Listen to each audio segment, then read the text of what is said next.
मतलब बड़ा दुखी के बात बा। ई हम कहे के चाहतन क्योंकि बार सिवान जिला में ना होली में दारू ना बटाई। ऑर्डर ऑर्डर, क्या हो रहा है? रे कौन सा रो बोलता है कि सिवान में दारू ना मिली? देखो तनी कौन सा रो रोका था। नो नो नो नो। और तेरे टकला जल्दी दारू मंगाओ। बबुआ तनी देवल सुने में आइल कि तू एगो आदमी के मुआ देला वो दारू खा।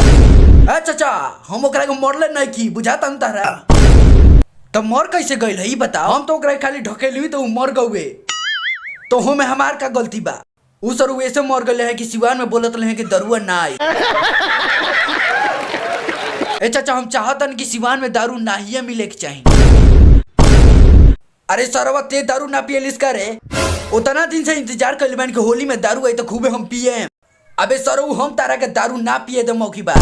तार बाबू रोके हैं का दारू के हूँ हम पी कर रहे हैं। दारू जिंदाबाद। लागत है कि दारू के तारीख बढ़ाइए देवे के चाहिए।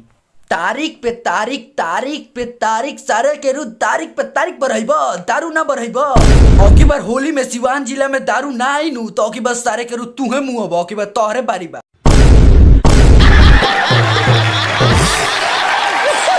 तो का हो इस सिवान वाला वीडियो कैसन लागल है? सिवान वाला वीडियो अच्छा लागल है तो इस वीडियो के लाइक करियो, साथ में चैनल के सब्सक्राइब करो।